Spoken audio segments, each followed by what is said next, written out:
Monsieur le Président, Madame la Ministre, mes chers collègues, facteur déclenchant de la crise des Gilets jaunes, l'augmentation du prix de l'énergie, amplifiée par l'application de diverses taxes sur une même assiette, demeure peu intelligible et acceptable par nos concitoyens. Le gel des tarifs de l'électricité et du gaz, annoncé en janvier 2019 par le Premier ministre, avait permis de donner du lest aux Français le temps de l'hiver. L'extension du bénéfice du chèque énergie de 3 600 000 usagers à 5 800 000 de personnes a de plus redonné du pouvoir d'achat à ceux qui en avaient le plus besoin. Toutefois, ces mesures sont insuffisantes pour lutter contre la précarité énergétique qui concernait encore 6 700 000 personnes en 2017. Or, celles-ci consacrent plus de 8% de leurs revenus aux dépenses énergétiques. Mes chers collègues, nous partageons les objectifs de la présente proposition de loi et je remercie Fabien Gay et le groupe communiste de cette initiative, tout en considérant que les mesures proposées ne sont pas les plus pertinentes pour restaurer un droit effectif à l'accès à l'énergie et lutter contre la précarité énergétique. Mais dans sa majorité, notre groupe ne peut souscrire aux deux principales dispositions de la présente proposition de loi, à savoir l'interdiction des coupures en matière d'énergie et les exonérations fiscales prévues. Sur l'interdiction des coupures d'électricité, de chaleur et de gaz tout au long de l'année, nous craignons qu'elle profite davantage aux mauvais payeurs qu'aux ménages en difficulté, qui sont les premiers à honorer leurs dettes. La majorité du groupe RDSE ne soutiendra donc pas ce que nous considérons comme une manière de déresponsabiliser les consommateurs, alors que le droit en vigueur est suffisamment équilibré. Cela a été dit, les coupures restent interdites au cours de la trêve hivernale, période où la consommation est au maximum et la dépense la plus contrainte. En outre, des délais supplémentaires sont accordés en cas de non-paiement de la facture, la puissance livrée en électricité pouvant être réduite. Pour ne citer qu'une partie des aides, les ménages peuvent également obtenir une aide du Fonds de solidarité logement ou encore des centres communaux ou intercommunaux d'action sociale.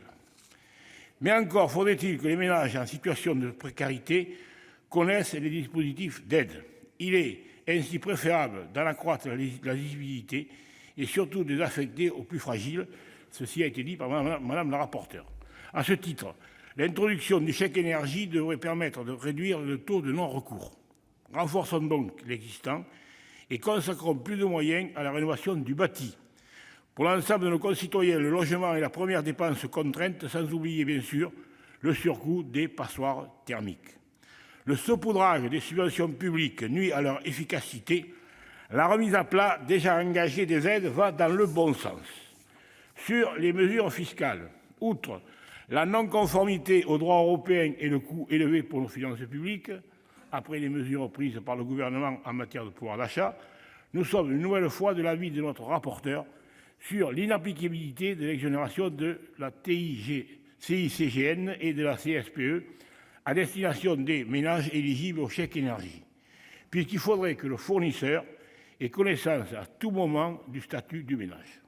De même, la mise en œuvre opérationnelle du taux de TVA réduit applicable à la première tranche de consommation d'énergie, en tenant compte, je cite, de la situation familiale, est pour le moins douteuse. Cela m'évoque un souvenir, celui de la tarification progressive de l'énergie, principale disposition de la proposition de loi Brottes, avant qu'elle ne soit censurée par le Conseil constitutionnel.